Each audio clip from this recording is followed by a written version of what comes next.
নাকি এরকম বর্ষায় এরকম যদি আঙ্গুলটা এটা যদি লিঙ্গ হয়, এটাও যদি ধরা হয়, মনে মনে চিন্তা করা হয় যে আমি শিবকে স্নান করাচ্ছি, তখন শিব স্নানের ফল হয়ে যায়। তো এরকম। তো আমরা এখান থেকে কি দেখতে পাই? এটা তো পৌরাণিক কাহিনী। কি করা হয়? পূরক, পূরক মানে হচ্ছে গ্রহণ করা, আর কুম্ভক মানে হচ্ছে ধরে রাখা, আর রেচক মানে হচ্ছে ছেড়ে দেওয়া।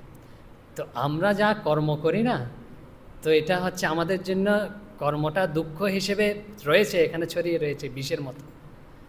তো আমরা যদি বলি না আমি এটা গ্রহণ করব না, তাহলে হবে না। কিন্তু এটা আমাদের গ্রহণ করতেই হবে, আমাদেরটা আমাদের। তো যার যার কর্মফল, যেরকম শরীর ধারণ হয়েছে, মহাপুরুষ হোক আর সাধারণ মানুষ হোক, তো এই কর্মফলটা পূরণ করতে হবে, পূরক করে গ্রহণ করতে হবে। এখন না, আমি দুঃখ সহ্য করতে পারছি না, ছেড়ে দেবো বাইরে, অন্যকে বকাবকি করব, অন্যকে এরম করব।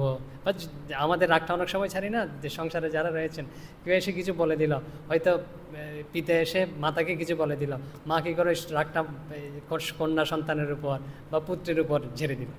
উল্টো উল্টো হতে পারে, এরকম আপনাদের ইয়ে বলছি না। তো এরকম আমরা মনে করি এরকম ছেড়ে দিলাম অন্যের উপর, বলে যে না, ছাড়লে আরও অশান্তি বাড়বে, ওটা আমাদের হজম করতে হবে শিবের মতো। এরকম শুনলাম, গ্রহণ করলাম, কষ্ট একদম সমাহিত করে চেপে দিলাম, বাইরে আসতেই দিলাম না, ওটুকুই শেষ। আর আমাদের কষ্ট দেবে না যদি আমরা এটা বাইরে ফেলি না। আমাদের তো কষ্ট দেবেই প্রতিদানে, অন্যকেও কষ্ট দেবে। তা আমি কেন অন্যের কষ্টের কারণ হব? সব এই আমাদের ধর্ম আমাদের শিক্ষা দিচ্ছে, এই জীবন শিক্ষা দিচ্ছে। কি শিক্ষা দিচ্ছে? বোঝে না, অন্যের কষ্টের কারণ হয়েও না। একটা পিঁপড়াকেও কষ্ট দেবে না, অন্যের কষ্টের কারণ হয়েও না।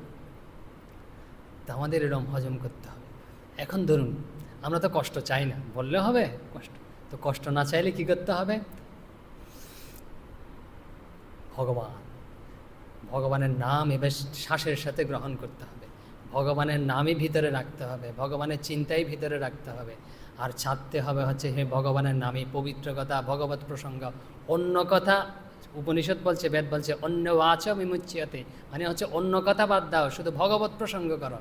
আমরা যদি সংসারকে সুখী করতে চাই, নিজেদেরকে সুখী করতে চাই, তাহলে প্রতি শ্বাসের সাথে সাথে, প্রতি নিঃশ্বাসের সাথে সাথে ভগবানের নাম গ্রহণ করতে হবে। যার যেরকম ইষ্ট, যার যেরকম ইষ্ট, রামকৃষ্ণ রামকৃষ্ণ রামকৃষ্ণ, ভগবানের কথাই বলতে হবে, তখনই সুখ।